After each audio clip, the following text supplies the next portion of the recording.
Hello everyone, job and GK চ্যানেলে সবাইকে স্বাগত। আজকের ক্লাসে Tripura high court group D peon এক্সামের জন্য খুবই গুরুত্বপূর্ণ প্রশ্নোত্তর নিয়ে ডিসকাস করব। তাই ক্লাসটি প্রথম থেকে শেষ পর্যন্ত দেখুন আর চ্যানেলটি সাবস্ক্রাইব করুন। গণপরিষদের প্রথম অধিবেশন কোথায় অনুষ্ঠিত হয়েছিল? উত্তর, দিল্লির কনস্টিটিউশন হলে অনুষ্ঠিত হয়েছিল। ভারতীয় সংসদের উচ্চকক্ষের নাম কি? উত্তর, রাজ্যসভা। ভারতীয় সংসদের নিম্নকক্ষের নাম কি? উত্তর, লোকসভা। ভারতের সর্বোচ্চ বিচারালয়ের নাম কি? উত্তর, সুপ্রিম কোর্ট। সুপ্রিম কোর্টের প্রধান বিচারপতিকে কে নিযুক্ত করেন? উত্তর, রাষ্ট্রপতি নিযুক্ত করেন। ভারতীয় সংবিধান কোন সংস্থা কর্তৃক রচিত হয়েছে?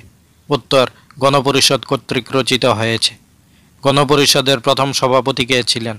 উত্তর, ডক্টর রাজেন্দ্র প্রসাদ। কাকে ভারতীয় সংবিধানের জনক বলা হয়? উত্তর, ডক্টর বি.আর. আম্বেদকরকে। গান্ধী সাগর অভয়ারণ্য কোথায় অবস্থিত? উত্তর, মধ্যপ্রদেশে অবস্থিত। লাক্ষাদ্বীপের রাজধানীর নাম কি?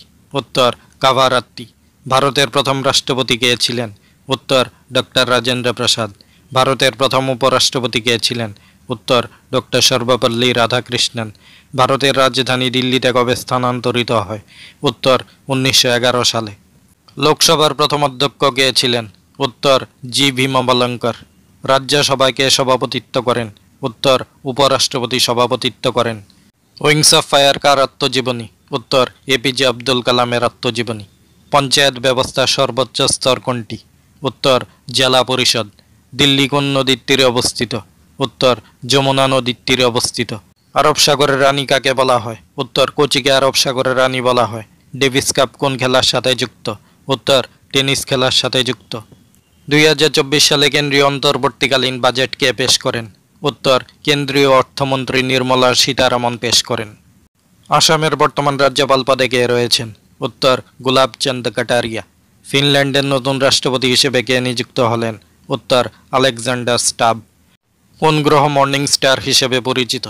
উত্তর, শুক্র গ্রহ মর্নিং স্টার হিসেবে পরিচিত। সিবিএসসির নতুন চেয়ারম্যান হিসেবে কে নিযুক্ত হয়েছেন? উত্তর, রাহুল সিং। পৃথিবীর দীর্ঘতম নদী কোনটি? উত্তর, নীল নদ। রাজ্য বিধানসভার অধিবেশনকে আহ্বান করেন? উত্তর, রাজ্যপাল আহ্বান করেন। অ্যাবাউন্ড্যান্টের সিনোনিমস ওয়ার্ড কী হবে? প্রথমে জানতে হবে অ্যাবাউন্ড্যান্টের অর্থ কী। অ্যাবাউন্ড্যান্টের অর্থ হলো প্রচুর। অপশানে দেওয়া আছে রেয়ার। রেয়ার শব্দের অর্থ হলো বিরল। প্লেন্টিফুল। প্লেন্টিফুলের অর্থ হলো প্রচুর। স্টেবলের অর্থ হলো স্থিতিশীল। রেভিলিয়াসের অর্থ হলো বিদ্রোহী। তাহলে সঠিক উত্তরটি হবে প্লেন্টিফুল। প্লেন্টিফুলের অর্থ হলো প্রচুর এবং অ্যাবাউন্ড্যান্টের অর্থ হলো প্রচুর।